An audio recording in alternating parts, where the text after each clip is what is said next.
ஹெல்த்தியான ரெசிபி என்ன பார்க்க போகிறீங்க அப்படின்னா, நம்மளுக்கு சப்பாத்திக்கு சைட் டிஷ்ஷாக வந்து இந்த வெந்தயக்கீரை வந்து எப்படி பண்ணுவாங்க, கொஞ்சம் யூனிக்காக. நம்ம ஊரில் பண்ண மாட்டாங்க. இது வந்து வேறு மாதிரி பண்ணணும்.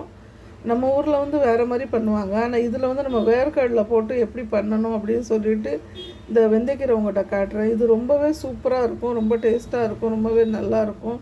சீக்கிரமாக இது ஆயிரும். இது வந்து சிலவங்க வந்து கீரி வெட்டி போடுவாங்க. நான் வெட்ட மாட்டேன். இதை வந்து அப்படியே கொஞ்சம் இந்த காம்போடு போட்டால் அது இன்னும் ரொம்ப அருமையான டேஸ்ட் கொடுக்கும். சிலவங்க வந்து என்ன பண்ணுவாங்கன்னா, இதை காம்பு இல்லாமல் அப்படி பூரா கட் பண்ணி போடுவாங்க பொடுசாக. அதை பொடுசாக எனக்கு வெட்டினா அதில் வந்து எனக்கு அவ்வளோவா டேஸ்ட் கொடுக்க மாதிரி இருக்காது. இந்த காம்பு வந்து நம்மளுக்கு ஹெல்த்துக்கு ரொம்ப பெனிஃபிட் கொடுக்கறனால நான் வந்து இதை கட் பண்ணவே மாட்டேன். இதை அப்படியே போட்டுருவோம் பாருங்கள். இது கொஞ்சம் எப்படி போடணும். ஆனால் இது கொஞ்சம் காம்பு வந்து சாஃப்டாக இருக்க காம்பு பார்க்கணும். நீங்கள் கொஞ்சம் ஹார்டாக இருந்தால் நீங்கள் போட வேண்டாம். இந்த வெந்தயக்கீரை வந்து ஹெல்த்துக்கு ரொம்ப பெஸ்ட்டு. இந்த வெந்தயக்கீரை வந்து நம்மளுக்கு அவ்வளோ நல்ல பெனிஃபிட் கொடுக்கும் பாருங்கள். நம்ம இந்த வெந்தயக்கீரை சாப்பிடுறது வந்து நம்மளுக்கு வயிற்றில் உள்ள அசிங்கெல்லாம் வெளியே போகிறதுக்கு ரொம்ப ஹெல்ப் பண்ணும். நம்மளுக்கு வந்து மோஷன் ப்ராப்ளம் சால்வ் ஆகும்.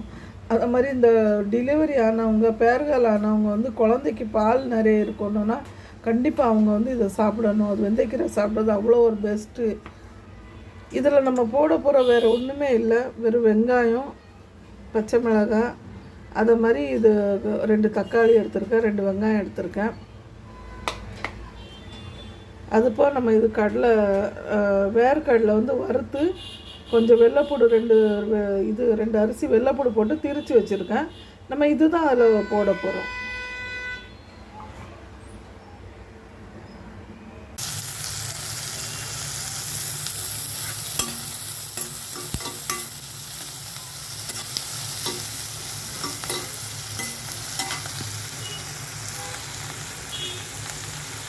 நம்ம வந்து வெங்காயம் நல்லா வதக்கிக்கிடணும். இதில் வந்து உங்களுக்கு எப்படி, சிலவங்க வந்து இதில் வெங்காயம் வந்து சிலவங்க போடக்கூடாதுன்னு நினைப்பாங்க. ஆனால் வெங்காயம் போட்டால் தான் இதில் வந்து ரொம்ப டேஸ்ட் கொடுக்கும்.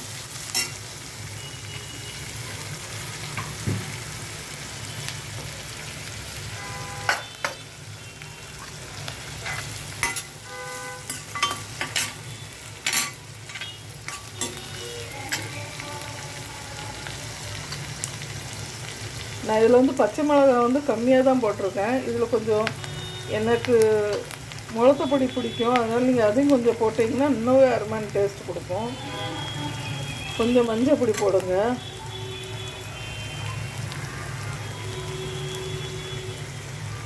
கொஞ்சம் தேவைக்கு தக்கன உப்பு போடுங்க.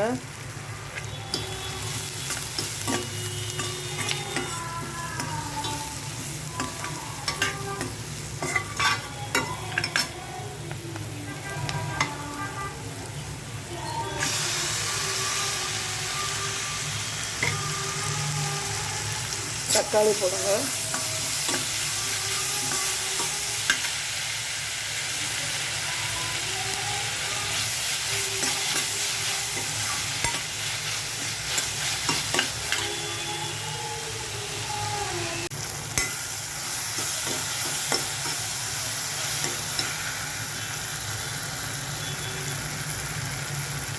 நல்லா வதக்கிட்டு நீங்கள் இதை வெந்தயக்கீரை போடுங்க.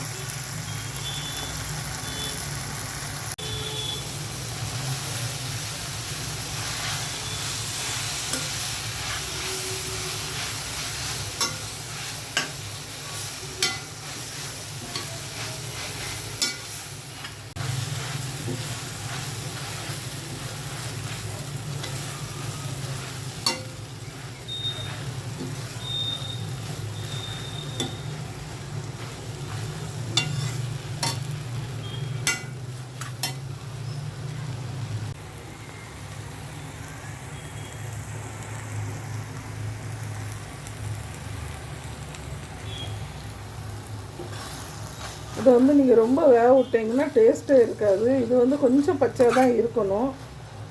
ப்ளஸ் இதை வந்து மூடி போடக்கூடாது. நிறைய பேர் வந்து கீரையை வந்து மூடி போடுவாங்க. அந்த கீரை மூடி போடுறது வந்து அது வந்து நல்லாவே டேஸ்ட் கொடுக்காது. ஏன் அப்படின்னா கீரை வந்து சீக்கிரமாகவே வெந்துடும். அதனால நீங்கள் வந்து இதை ரொம்ப வேக வைக்க வேண்டிய அவசியம் கிடையாது.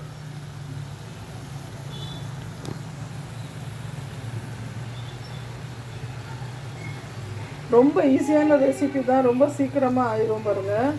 இதில் வந்து இப்போ கொஞ்சம் நம்மளுக்கு தேவைக்கு தக்கன கொஞ்சம் வேர்க்கடலை போடணும். ரொம்ப வந்து வேர்க்கடலை போட வேண்டாம், இது நம்ம கொஞ்சம் போட்டால் போதும்.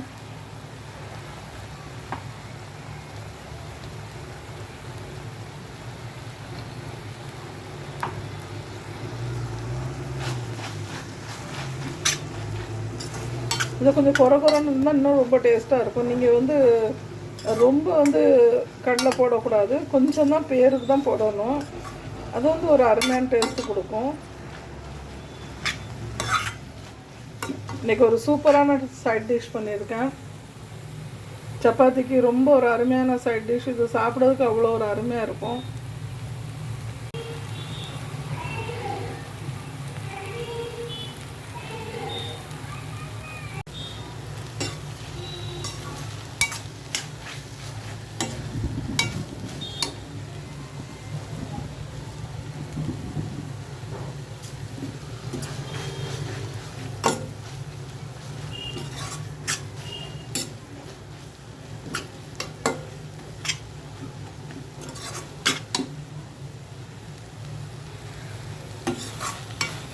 சூப்பரான ஒரு ரெசிபி ரெடி ஆகிட்டு பாருங்கள்.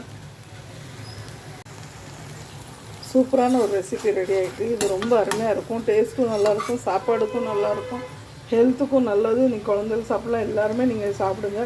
வயசானவங்களுக்கு இது ரொம்பவே நல்லது. ஆனால் இது வந்து வயசானவங்க வந்து பகலில் சாப்பிடணும், ஏன்னா நைட்டு சாப்பிட்டிங்கன்னா உங்களுக்கு இது ஜீரணமாக ஆகாது.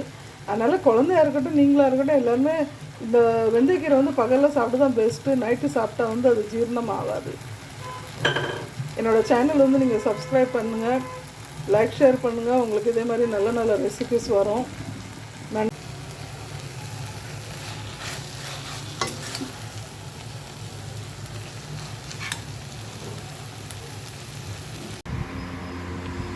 சூப்பரான வெந்தயக்கீரை பச்சை மிளகாய் சட்னி, அந்த ஊறுகாய். இந்த சாப்பாடுக்கு வந்து பச்சை வெங்காயம் ரொம்ப சூப்பராக இருக்கும், பச்சை மிளகா சூப்பராக இருக்கும். இந்த ஊறுகாய் வீட்டில் பண்ணால் தான், அதோட ரெசிபி நான் போட்டிருக்கேன் பாருங்கள். அது மாதிரி இந்த சட்னி, பச்சை மிளகாய் சட்னி அந்த காம்போடு போட்டு கல்லில் இடித்து பண்ணுற சட்னி வந்து ரொம்பவே அருமையாக இருக்கும். அதுவும் நம்ம சேனலில் அதுவும் போடுறேன். நீங்கள் வந்து நம்மளோட சேனலை வந்து சப்ஸ்கிரைப் பண்ணுங்கள்.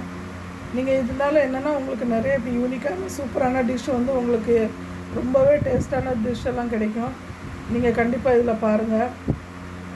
என்னோடய சேனல் வந்து இப்படி தான் நான் வந்து சப்பாத்திக்கு நிறைய சைட் டிஷ் போட போகிறேன். நீங்கள் அதை பார்த்தீங்கன்னா உங்களுக்கும் ஈஸியாக இருக்கும். சமையல் பண்ணுறது வந்து ரொம்ப ஈஸி தான். அதை நம்ம வந்து எப்படி பண்ணணும், எப்படி டேஸ்ட்டாக பண்ணணும்னு நினச்சாலே அந்த ஆர்வம் தன்னால் வரும்.